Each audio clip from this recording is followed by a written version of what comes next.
I don't know how many years you've done this in the over the last several years for the San Francisco Bay Area chapter, but I know. Ever since COVID.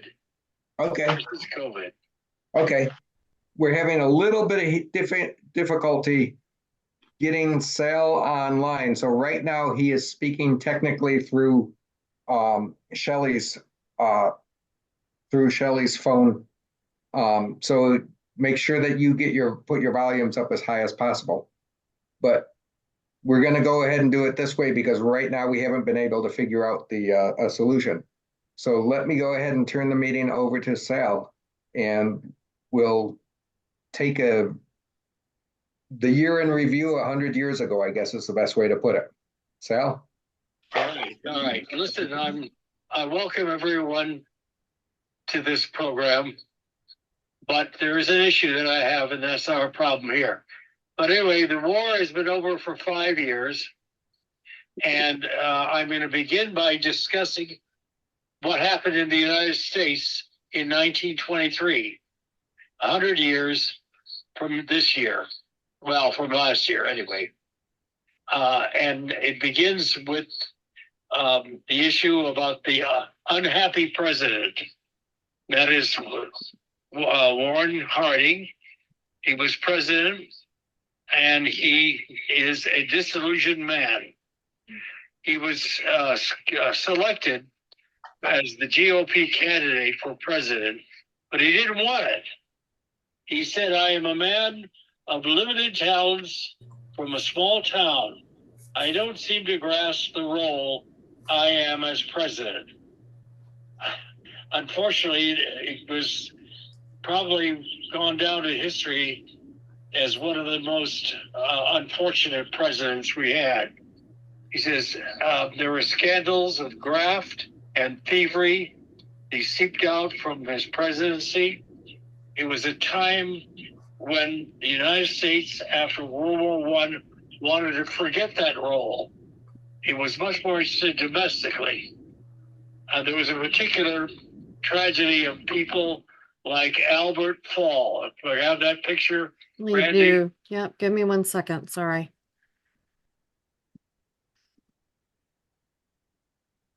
And he was one of the more corrupt persons. Now, all these men were in the cabinet and taking advantage of government finances, etc. This was something shocking, and it was all revealed in newspapers, etc. Particularly one like Henry Sinclair, who was responsible for the Teapot Dome scandal of oil. When after he was brought to trial, it is said that after he was exonerated, in quotes, he handed his lawyer a check for $1 million, thanking him for getting him off.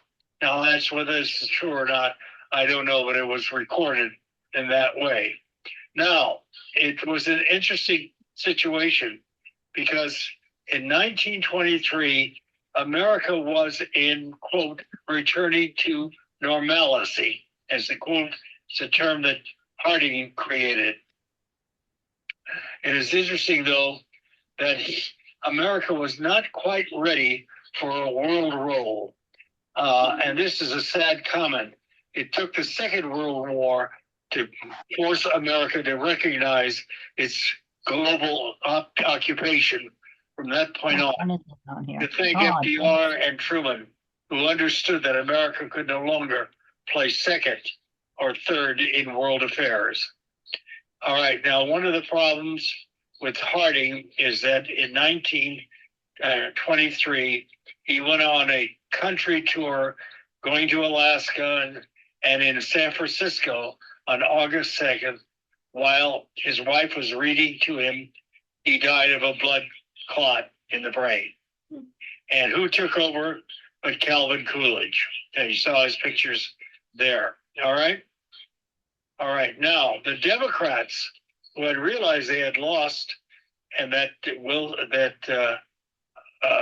Wilson was no longer an active member of the party, was finding itself being tossed by issues like the KKK, which I'll discuss later. All right. Al Smith, who was governor of New York, opposed the KKK, but he lost in a general vote. Immigration became an issue. It was a wild card during Coolidge's first year. This was a period where high Wall Street investments and good times for investors came with it. Millions were gambling on the stock market and were satisfied that the government, and especially the president, held the government, the approval of national finances were in good hands. Yet farm prices were slumped at this time, while industry boomed. The Roaring '20s was now in full gallop. Automobiles were taking over, and the normal presence, even though prohibition was present, few cities were dry. And I have those pictures, please, of the prohibition. Prohibition, the KKK. sure.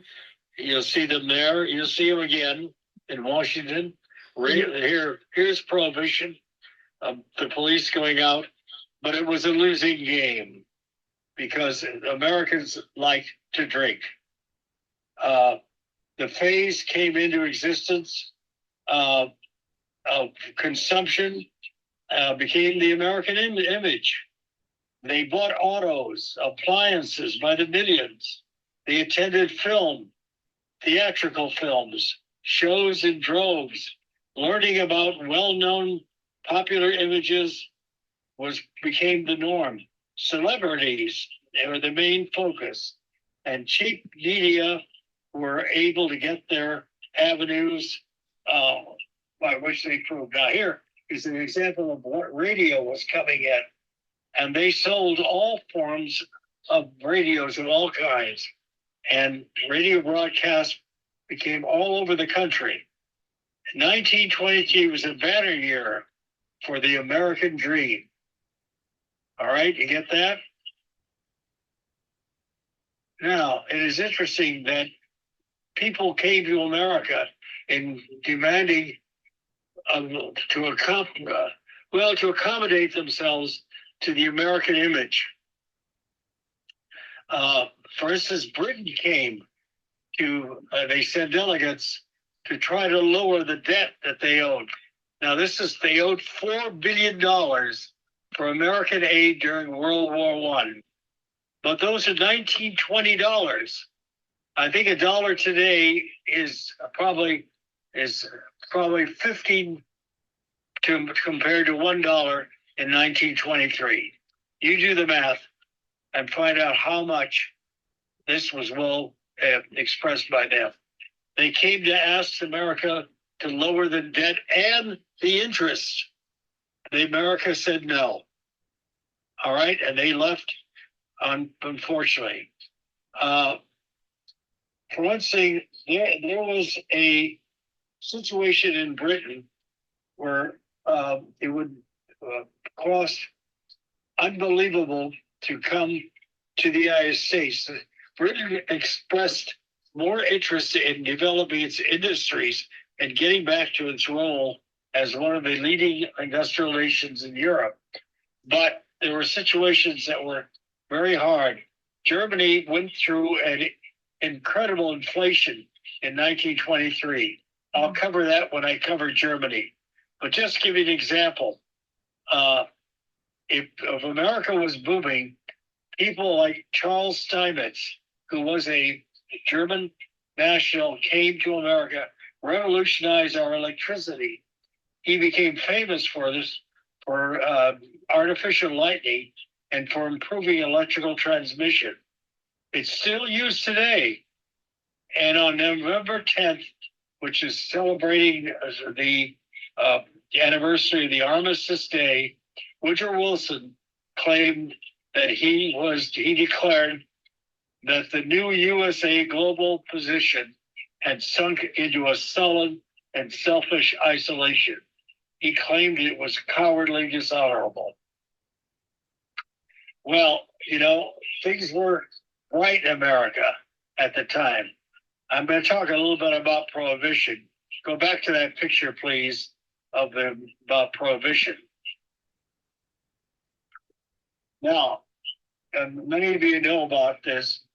I have a particular relationship with prohibition because my father, who was a fisherman in San Francisco at the time, was escorted by harbor police out the 3-mile limit. And he was escorted by the harbor police, remember that. And he would collect with a number of other fishing boats, and he had his pocket money made during Prohibition. He loved it.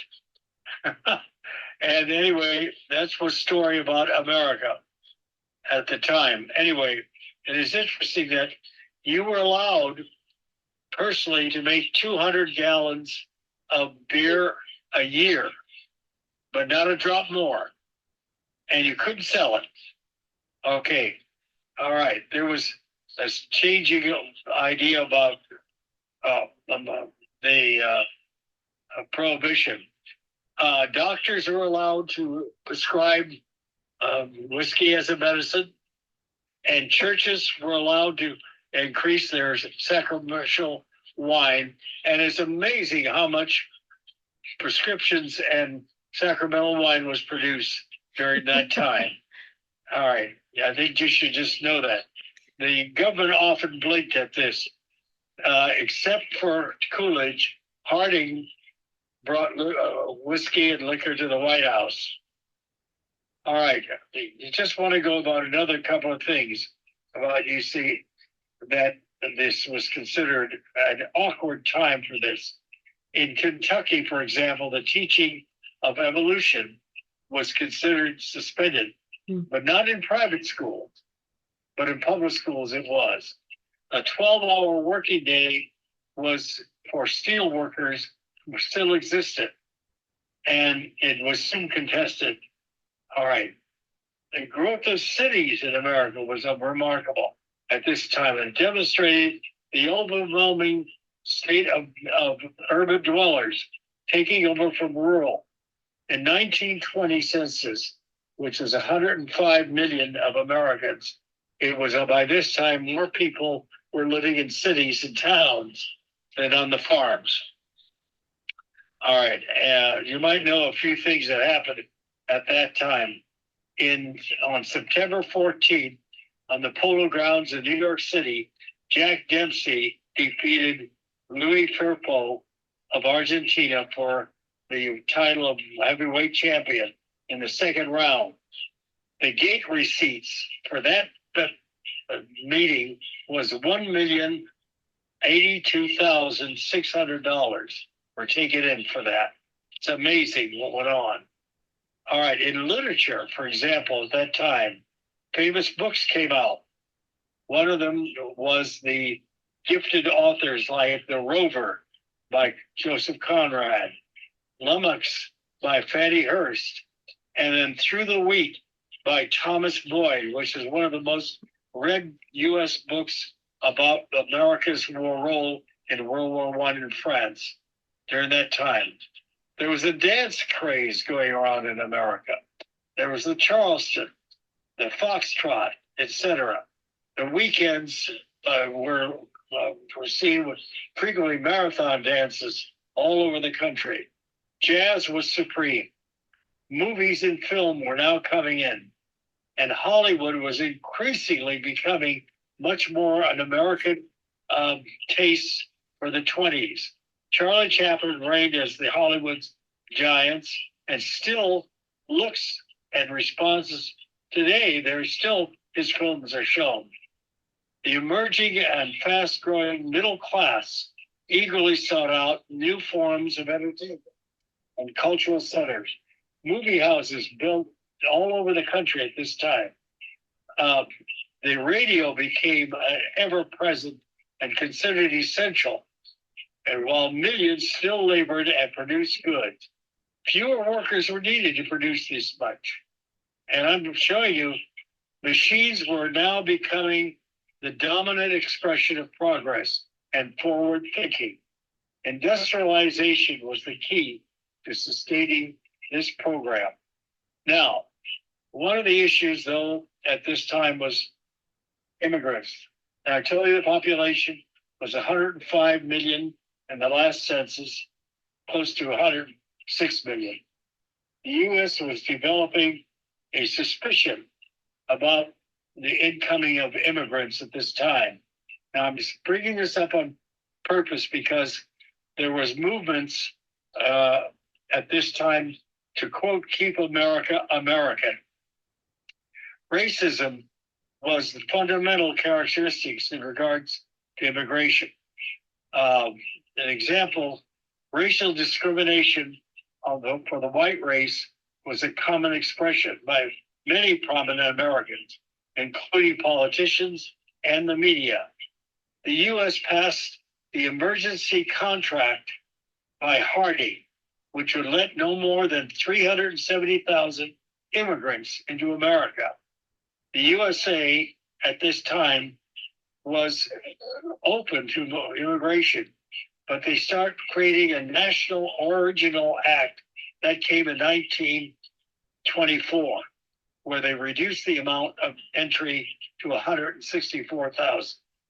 This was a national hysteria that gripped the minds of many, and all centers of discussion was this. This brings me to the KKK at this time.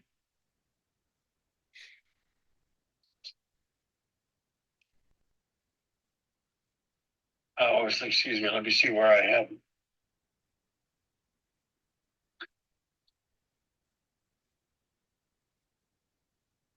Al, could you repeat the name of that book that was read in 1923 that pertained to World War I? Yes, Through the Wheat. Through the Wheat. Through the Wheat, a very fine book. I urge everybody to read that. All right, now, at 1922, comments, periodicals, media were protecting the westward drift of the nation. They're heading to states like Colorado, Arizona, and the Pacific states. In 1922, the city of LA was now passing San Francisco in the numbers, and began to match Chicago and St. Louis. For example, some of the media, Time magazine came in by Henry Luce. It's still being published and on the newsstands in USA and abroad. The 1920s was a decade where America became thoroughly modern. Cities grew, women entered the workforce in increasing numbers, and they even dumped chaperones. Hey, shorter skirts came in, and even the blacks and Negroes, over 700,000 moved north. They began to develop their literature, their theater, and their music. Yet race relations still remain the situation, particularly in housing. All right. I would say that this is the Achilles heel of America. Our race relations has been this way. What this KKK came in originally as to keep blacks down in the South gradually grew. Eugenics studies, Fertile Ground was founded in the Midwest with 500,000 women joining the KKK. It began, as I said, largely against blacks, but they added anti-Catholicism and anti-Semitism as well. This was a hate list that they created. 1923 was ripe for this kind of invisible empire. The KKK had precincts. People at Kokomo, Indiana, on July 4th, 100,000 people attended. The KKK rally became welcoming with cheering white and purple-hooded people. Indiana claimed 350,000 members. That state, their organization spread west to Washington, Oregon, and California, and such that 4 million people claimed membership in this. Even Canada was sought in this as a potential. Now, the Grand Dragon, that's the head of it, David Curtis Stephenson, eventually was convicted of second-degree murder, and the KKK began to dwindle, but not expire. it still has its elements. Now, the religious fundamentalism grew up at this time. It grew rapidly in the 20s. In 1923, became an unavoidable public entity in rural and urban areas. The poor and working classes, especially among the Baptists, the Pentecostal, and the holiness sects, they took advantage of the new technology of radio, movies, and media and spread their influence quite vividly. And they're lasting. Today, you still hear their role in politics and in the media. But shoddy prosperity was quite vividly and lasting. Now, I might add this. America became a dominant, visible feature of the 20s and 1923. One of the ways in which America changed, they instituted installment buying, allowed phenomenal growth of the middle class, allowing millions to improve their standard of living. This image and commitment to improving the standard of living became a worldview of America, both our culture and our attraction abroad. More people in America were deemed to live a comfortable life of the middle class, and the 1920s cemented that.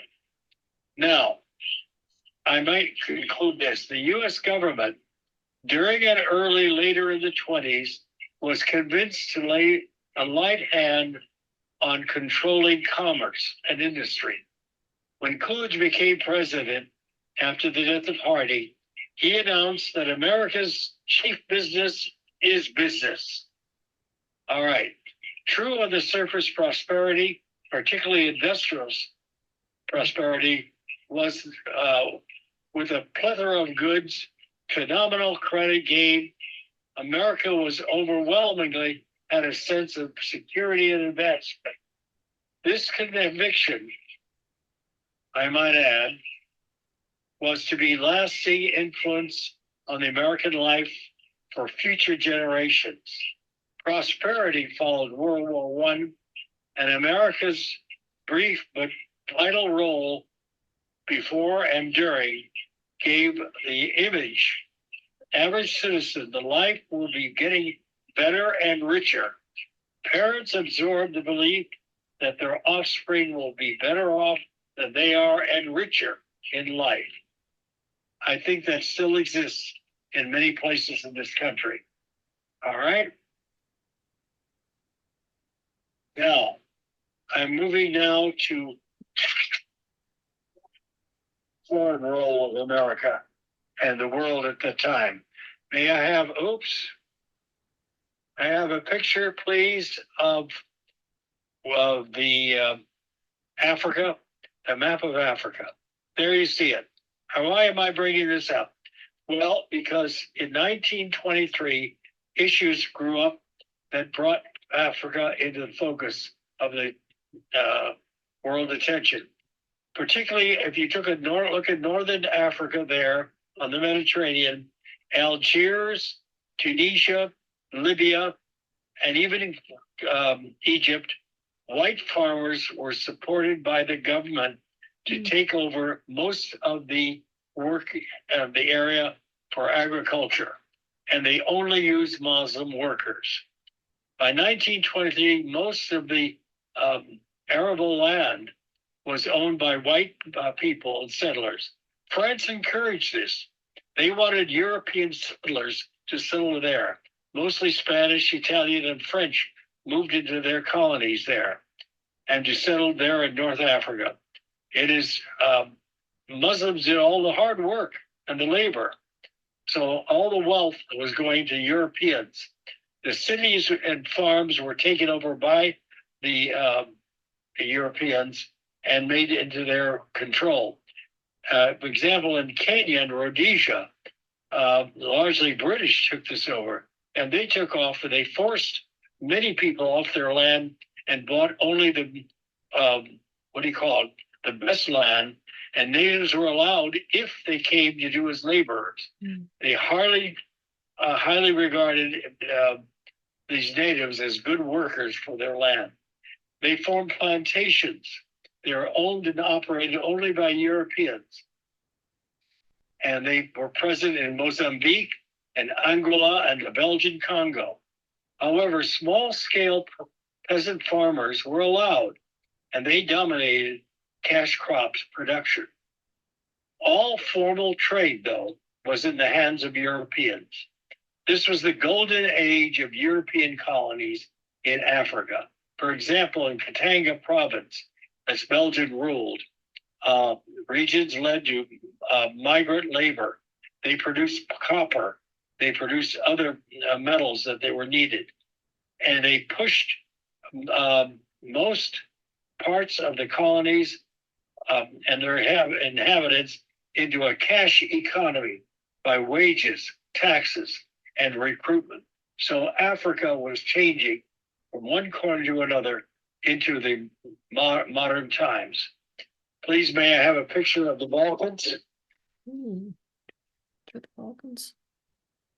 Hello? I'm here. I'm just, Hello, am I on? yes, you are. Yes, There's sir. the Balkans. Everybody see that? The Balkans were now changed into new nations, and this led to a bit of difficulty. All right. At the Versailles Treaty, the post-war Balkan states suffered almost equally in terms of national, political, and economic problems stemming from the confused border settlements. Many minorities found themselves involved and overwhelmed by and controlled by these new nations. An example, the Romanians took over a considerable amount of area and included people from Hungary, people from Yugoslavia, people from Bulgaria, and they found themselves under a new type of government. They had little adequate growth, and they could be expected. Outwardly, they were democratic in political structure, but most of these Balkan states were eventually ruled by strong men, right down to being dictators. An example of this is the countries like Slovenia and Slovenes and the Croats, who had been under Austrian rule. Suddenly, they were now under Serbian rule, and Serbia ruled everything from the army to every government post.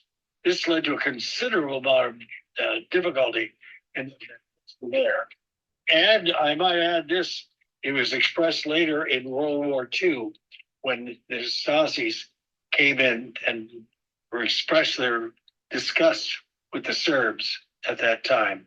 But there was also problems with other countries. Poland was recovering from the war with Russia, and with Germany, they conflicted with many issues where people found themselves with under Polish rule. For instance, when you see the line, you see Poland heading to the Baltic there. It was separated Germany from east and west, which annoyed the Germans to no end. And this became the issue in World War II. Border disputes raged all over the Balkans and Europe. Greece with Yugoslavia, Poland with Germany and Russia. Hungary was considered unstable and dangerous. Belgrade and Greece conflicted frequently. People don't know that Belgrade lost more land than any other country in the Balkans at that time. They lost their control, their access to the Mediterranean. They did keep theirs to the Black Sea, however. And Greece and Turkey had their disputes. There was some movements between the Turks and Greeks to independent areas. George II, who was king of Greece, was ousted and then brought back. So all this led to an uneasy and unhappy picture of the Balkans, and it still is, as we've seen in our lifetime. The problems with the Balkans has never changed, and the expression map of the Balkans has come up frequently all the time in discussions. I want to switch now to China, please, and the Far East. You see this?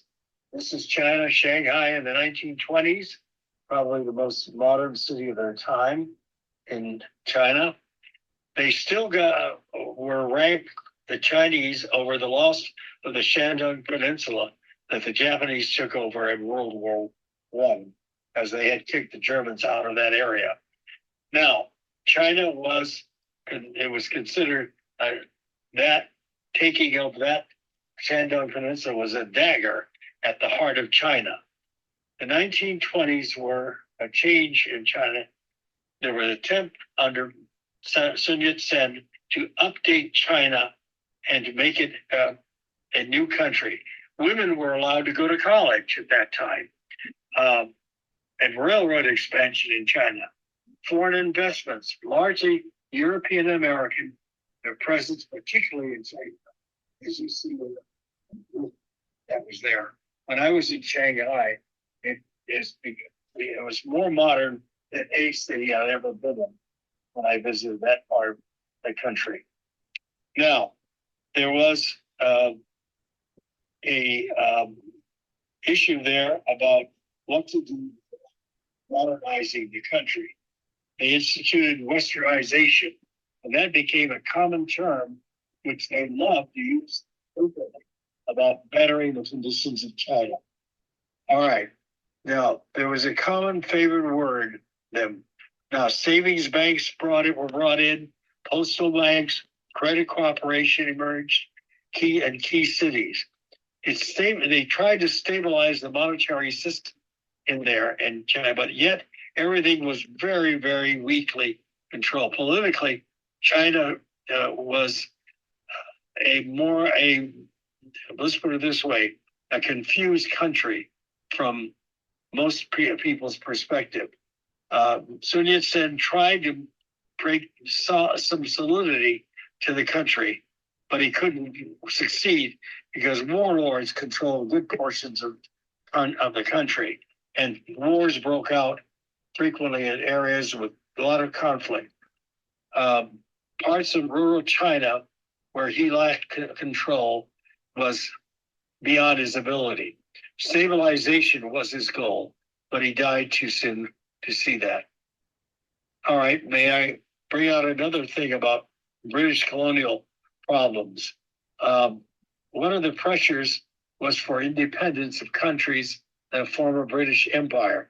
Now, Britain never looked greater in 1923, having acquired all those new lands in the Middle East, in Africa, and in Asia. And particularly in India, Gandhi, who was in prison in 1923, had led the non-cooperation movement in person. He had met with the British and he just said, listen, you've been here long enough. Now it's time for you to go home. And Britain, of course, India was the crowning jewel of its empire. It was not about to give it away. The massacre at Amritsar that occurred in 1921, they never forgot that, and it stayed fresh in the minds of the Indians. It was embarrassing to the British, but they couldn't get any much about this. Here's George V, who was King of England at the time. And, he is one of the few monarchs who had gone to India in full regalia and was treated with a great deal of respect at the time. This was 1912. For one thing, there was issue in Burma. Remember, George Orwell was there, and he wrote about the shooting of the elephant at the time. There was economic stagnation. There was crime. Britain was was in control of all exports at the time in the early 20s. But, there was a boom right after World War I in Britain, but it evaporated immediately.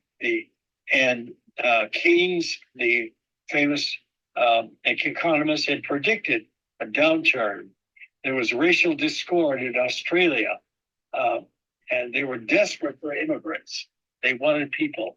The English pound was wavering, although it did amount to $2.45 for Americans. But that was $19-20 at the time.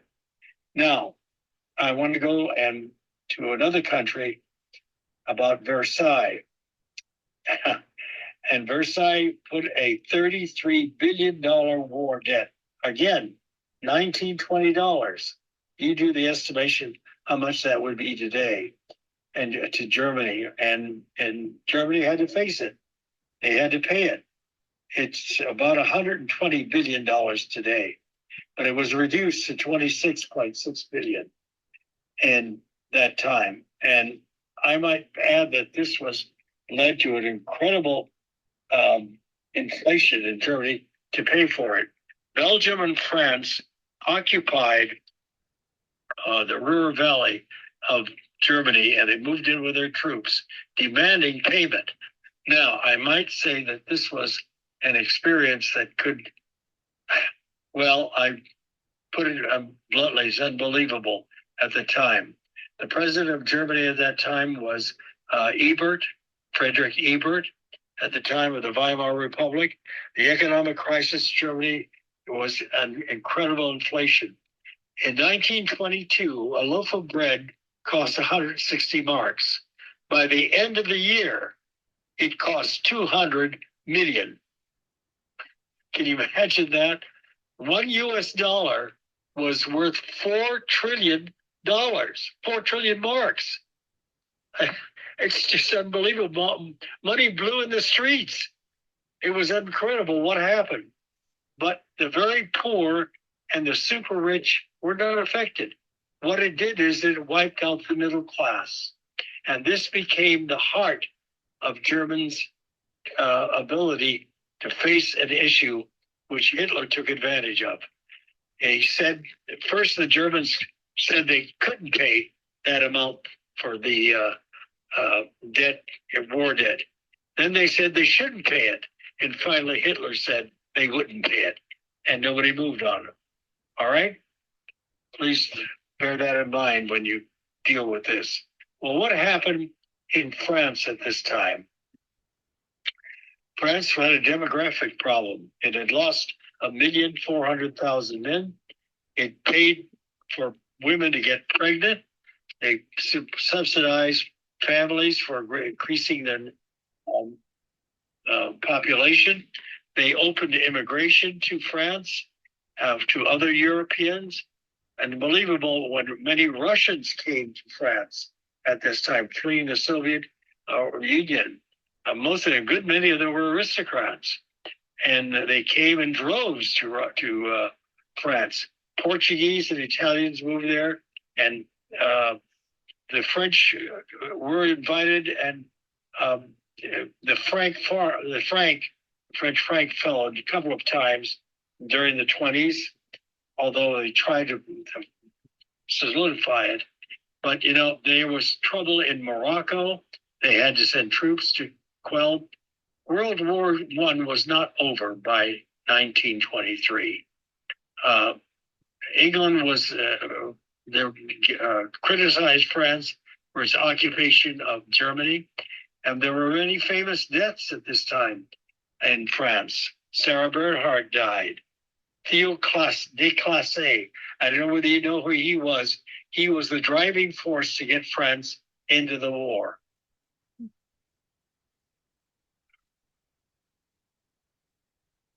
Can you hear me now, please?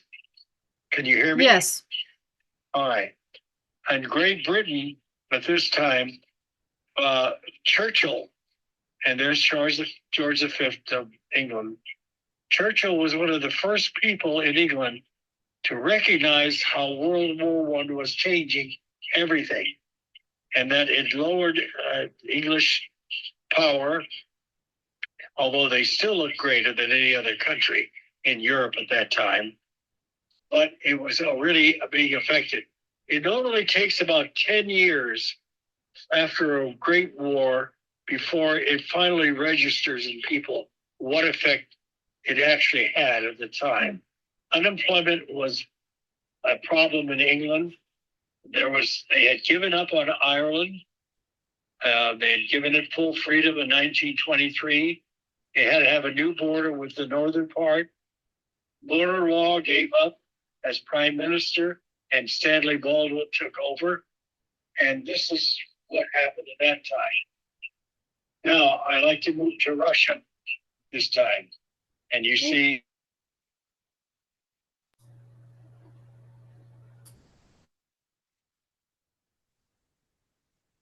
Okay, maybe Shelley is getting something going here.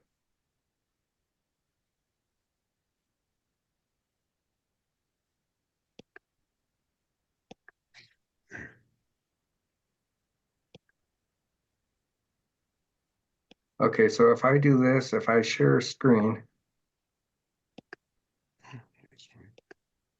Okay, now can you see the slide? Yes. Yes. Okay. Okay, I'm not sure what happened there, but let me start the recording again. I think we stopped the recording. And Sal, if you can continue, that would be great.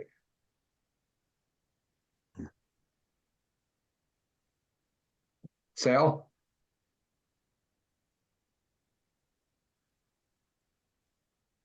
Okay, I'm not sure what happened. Shelley says her screen went blank. it's clear now. There we go. We're unmuted. Okay, there we go. Okay, so I think we're good to go then. I might say that in spite of the fact that Stalin and was now appointed as the head of the Soviet, well, I don't know exactly the title that he actually had.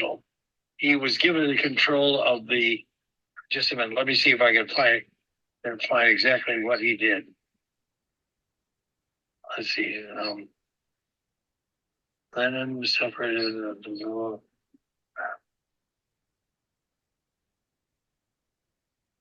wait a minute. I have my information here. Oh, yeah, wait a minute. Stalin was appointed general secretary of the party. All right. Now, I might add this to that even though he had suffered a stroke, Lenin still held control. And he was able to augment a number of changes in Russia. For one thing, he started the NEP, which is the new economic policy, which was to allow actually private businesses to flourish and farmers could sell surplus food. But there was a terrible famine in the Volga region, and Hoover had to come through with food. Famine broke out in wild regions in that areas of Russia. All right. He established more control over vast areas of Russia. All right. I might add this, that the industrial was the Soviet system of showing they had to maintain control over the economy. Few nations wanted to trade with Russia, but Russia wanted to trade with them.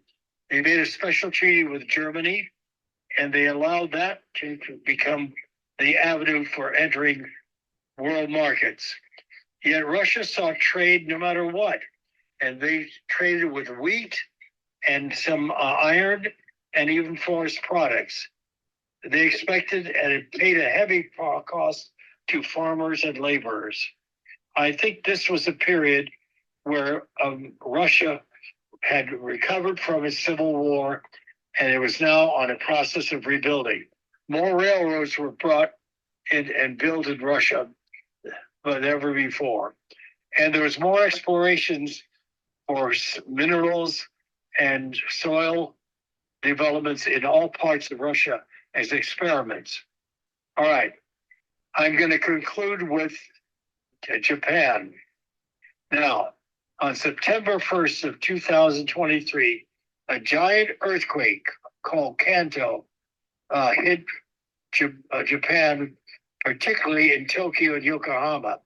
They were estimated the mortality rate was between 150,000 to even 300,000 people. It's considered the greatest in their history. Only one building in Tokyo, built by Frank Lloyd Wright, kept its existence.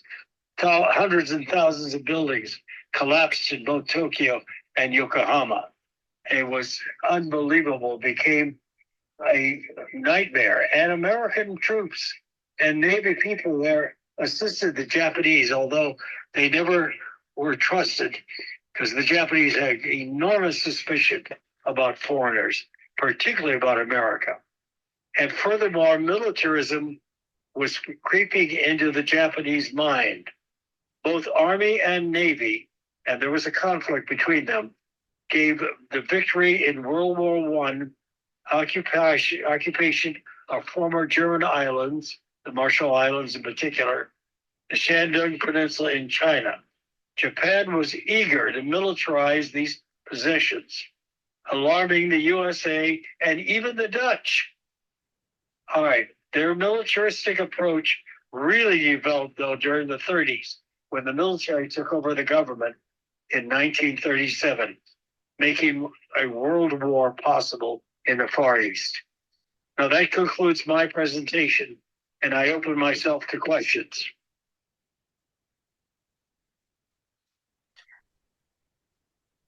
Anybody?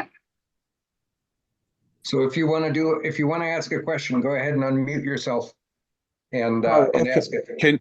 Can you hear me? Yeah, Can you hear me? Yeah, I hear you. Yes. Oh, okay. I just want to make sure. Yeah, a lot of information and very interesting. And some things that I hadn't heard about before.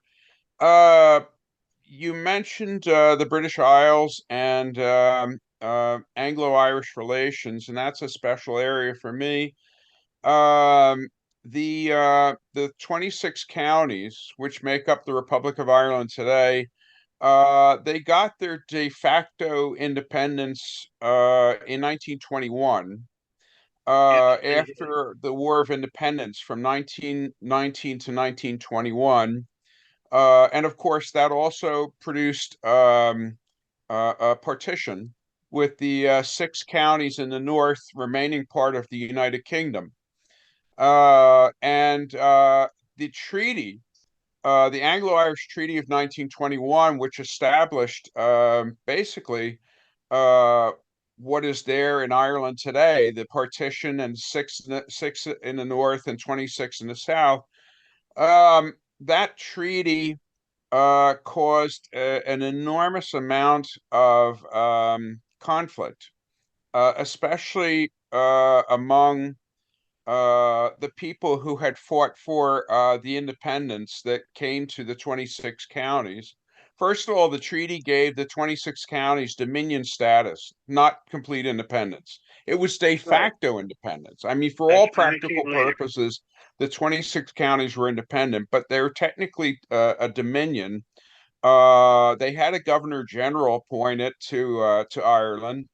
Also, the partition was another issue. Oh, and even though it was symbolic, any individual who had been elected to the legislature of the new, they called it the Irish Free State, the new Irish Free State, would have to take an oath of allegiance to the King of England before they could take their seat within the legislature.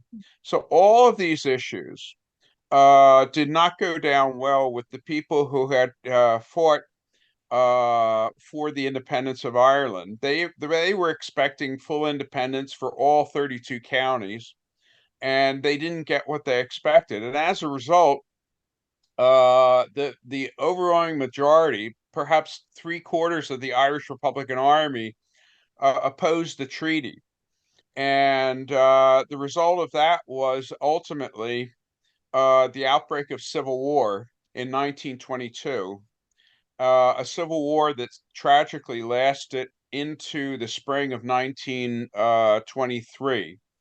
And that left the 26 counties of the Irish Free State in a terrible state after this war, because the anti-treaty IRA had in particular targeted the infrastructure, the railways and bridges and things like that. the economy, which was never very good to begin with. Ireland was never a wealthy country. The economy suffered terribly as a result of this civil war that took place. The bitterness was lasted well into the 1970s. In fact, it's only been within the past 20 years that the Irish Civil War has become a subject that is open for study because it was felt that it was such an open wound that only two books since the end of the Irish Civil War in 1923, only two books in Ireland in the 1960s and 70s were written about the Civil War. That's it. Even though it's an enormously important event in the history of modern Ireland. So yeah, so Ireland was having great difficulties economically, politically, and it would enter the Depression era under those circumstances. I want to mention just quickly, and everybody else, I would like to hear what you have to say about this. But it strikes me that in many ways, and for the similar reasons, um, there's sort of almost like a polar opposite effect of the world wars on Europe and on the United States. Whereas in the wake of the First World War, Europe was in a terrible state. Certainly, Germany, France, Great Britain, Italy, and not to mention the what was the Austro-Hungarian Empire, and of course Russia. And whereas the United States in the 1920s, it's experiencing the Roaring 20s. The economy is roaring.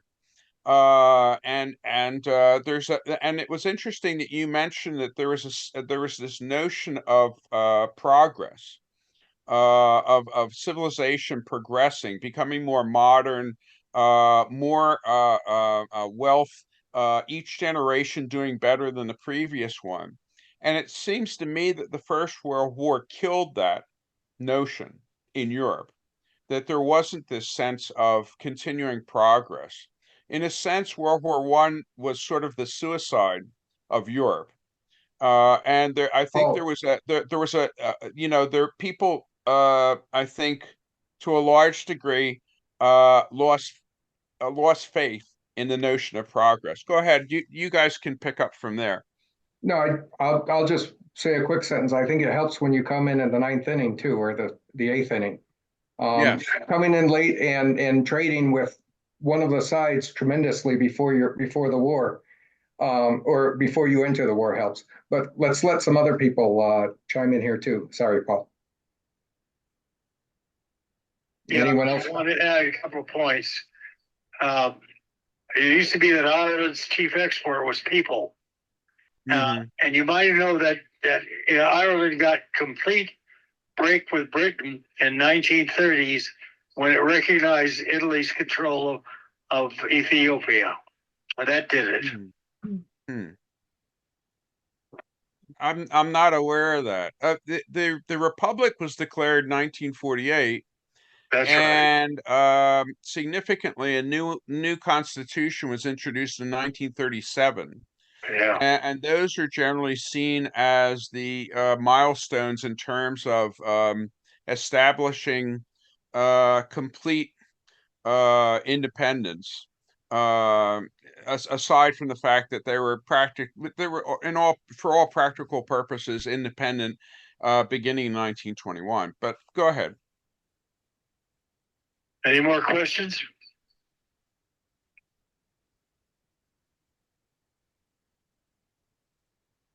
Well, I just want to make sure that I made that point, that the world was not exactly the happiest place in 1923.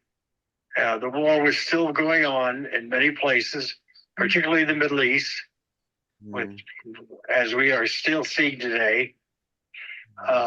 Furthermore, it's interesting to me that the more I keep reading about year after year from 1918, how much the arm of World War I still comes through in our daily lives today. And it's one of the reasons why I'm interested in World War I. Well, if there's no more questions, I want to thank everybody, and I'm sorry about our situation here electronically. But our next meeting will be on the February 10th, Saturday, but I don't have a speaker or a topic. So if you want to get a hold of me, best by phone right now at 510-570-7668. All right. Could you repeat that? Thank you, everybody. Thank Could you thank repeat you, that? Randy, and thank you, Shelley, for the help. All right. Absolutely. Take I'll care. I'll put the phone number in the chat. Well, thank you. Yep. Thank you, Sal. It was a great overview. Thank you. Good And- talk. and the Thank you very parallels- much. The parallels to some of the things that are happening now are very interesting. That's so true. Unfortunately. Yep. Thanks, everybody. Mhm. Okay, there you go. All right, here it is. Let me give it to you. The phone number. There we go.